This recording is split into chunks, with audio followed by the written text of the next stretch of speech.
पत्रकार निवृत्ती शिरोडकारान बरयल्लें नाट्यश्री पेडणे हे पुस्तक उजवाडाक हाडलां। ह्या पुस्तकाचो प्रकाशन सुवाळो हालींच पेडण्यान जालो। प्रकाशन सुवाळ्याक गोंय राज्याच्या कला आनी सांस्कृतीक खात्याचो मंत्री गोविंद गावडे, उपमुखेलमंत्री तशेंच पेडण्याचो आमदार बाबू आसगांवकार, पर्यटन महामंडळाचो अध्यक्ष तशेंच मांद्रेचो आमदार दयानंद सोपटे, निवृत्ती शिरोडकार आनी हेर मानेस्त माचयेर आसले। पुस्तक प्रकाशन सुवाळ्या निमतान सुमार 44 कलाकारांचोय भोवमान मानेस्तांच्या हस्तुकी केला।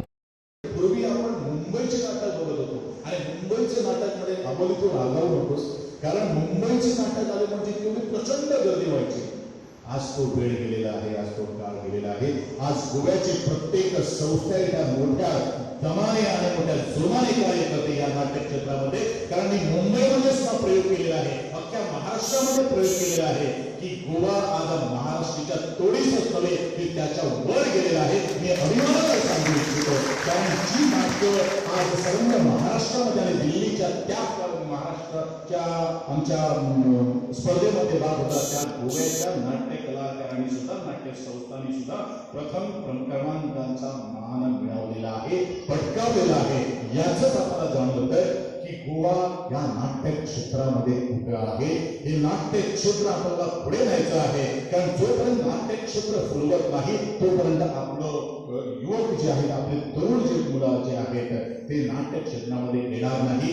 मी एवढंच म्हणेन की आजपर्यंत मी नाटकात काम कशासाठी करतो, माझ्याजवळ वेळ नाही आहे, फक्त मुलांना एक उत्तेजन द्यावं, त्याने त्यातून आपलं स्वतःचं करिअर घडवायचं आणि त्या करिअर मधून आमचा गोव्याचा एक क्रीडा जर एका राष्ट्रीय किंवा आंतरराष्ट्रीय पातळीवर चकचकला किंवा निखळला तर मला वाटतं ही गोव्यासाठी अभिमानाची गोष्ट नाही आहे। आणि म्हणूनच सर्व कलाकारांना इथं आजच्या सन्मानमूर्तींना मी परत एकदा अभिनंदन करतोय। मला आठवतं 1 वर्ष अगोदर या संबंध गोव्यात जेवढे आमच्या भगिनी जी स्त्री कलाकार म्हणून वेगवेगळ्या नाटकात सामाजिक असो आपलं ऐतिहासिक असो असे वेगवेगळी भूमिका बजावणारे यशस्वीरित्या काम करणारे कलाकारांना म्हणजे स्त्री पात्र म्हणजे कलाकारांना जाऊन म्हणजे पेडण्यापासून काणकोणपर्यंत शोधून काढलं, त्यांची माहिती गोळा केली, त्यांना इथं बोलावलं आणि त्यांचा सत्कार करून मान सन्मान दिला। आज सुद्धा इथं मी बघत होतो आहे, भरपूर आहेत, पुष्कळ आहेत, असे तुम्ही वेगवेगळ्या क्षेत्रातील कलाकार इथं तुम्हालाही बोलावलं आहे।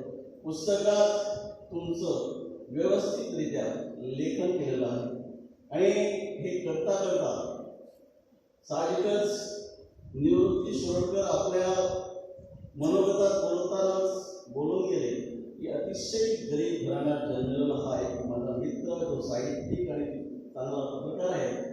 ज्या पद्धतीनं याच्या अगोदर 9 पुस्तकाचं प्रकाशन केलं, हे त्याचं 10वं पुस्तक आहे।